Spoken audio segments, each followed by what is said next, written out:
তোমার ভয় লাগে না? না, আমার ভয় নাই, আমার মৃত্যুর কোনো ভয় নেই। ঘরেও যদি মরতে হয় বাইরেও মরি। টিভি বা পুলিশের আর্মিদের কাছে বলবো যে গুলি কর, আমাকে গুলি কর।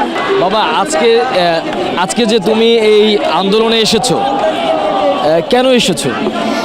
কেন আমি আন্দোলনের বিচার পেতে আসছি। কার বিচার যেতে? যারা অকারণে শহীদ হয়েছে, অকারণে শহীদ হয়েছে যারা। এখন তুমি কি চাও? এখন আমি চাই প্রতিবাদ। আর আরেকটা চাই যে হাসিনা যেন এই প্রধানমন্ত্রীর চেয়ার থেকে সরে যায় এবং মিজানুর রহমান আজাদ যেন বসে যায়।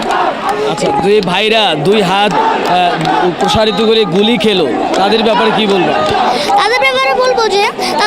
তাদের ব্যাপারে বলবো যে দোয়া করি যারা যেন জান্নাতবাসী হন, আর হাসিনা যেন জাহান্নামবাসী হোক।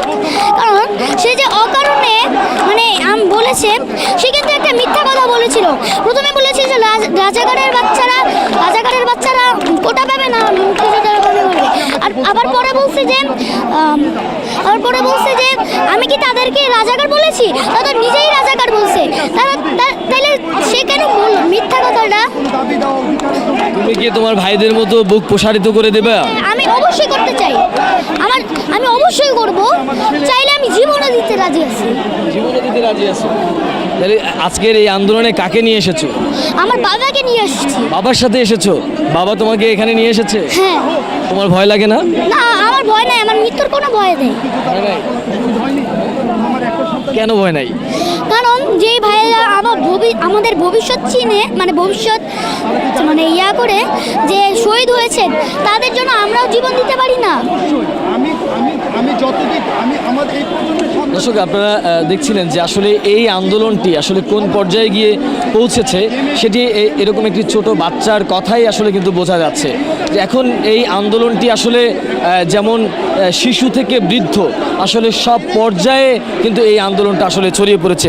আমরা একটু এই যে শিশুটিকে এই আন্দোলনে নিয়ে এসেছেন তারই পিতা, আমরা একটু তার পিতার মুখ থেকেই শুনবো যে আসলে তার সন্তানকে নিয়ে এই আন্দোলনে যোগ দেওয়ার কারণটা কি।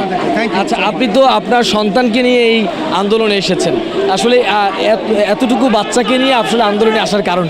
আচ্ছা, মূলত এর কারণটা হচ্ছে আমরা তো ঘরেও সেফ না, সুতরাং ঘরেও যদি মরতে হয় বাইরেও মরি, সেই চিন্তা থেকে। আর আরেকটা ব্যাপার হচ্ছে, আমার ছেলে যখন রংপুরে আবু সাইদ শহীদ হন, তখন ওই ভিডিওটা দেখে সারা রাত কান্না করেছে আর বসে এই ছেলেটাকে কেন মারছে।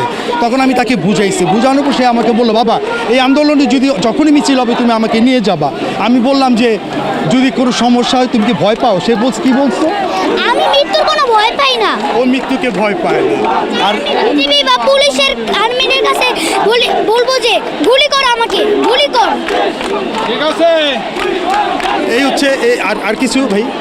আপনারা দেখছিলেন যে একজন বাবা তার সন্তানকে নিয়ে এসেছেন এবং সন্তান বুক পেতে দিচ্ছেন যে এই অস্ত্রের মুখেও তিনি দুই হাত প্রসারিত করে দিচ্ছেন। আসলে এটাই আন্দোলন, এভাবেই আসলে আন্দোলনের বিজয় আসে।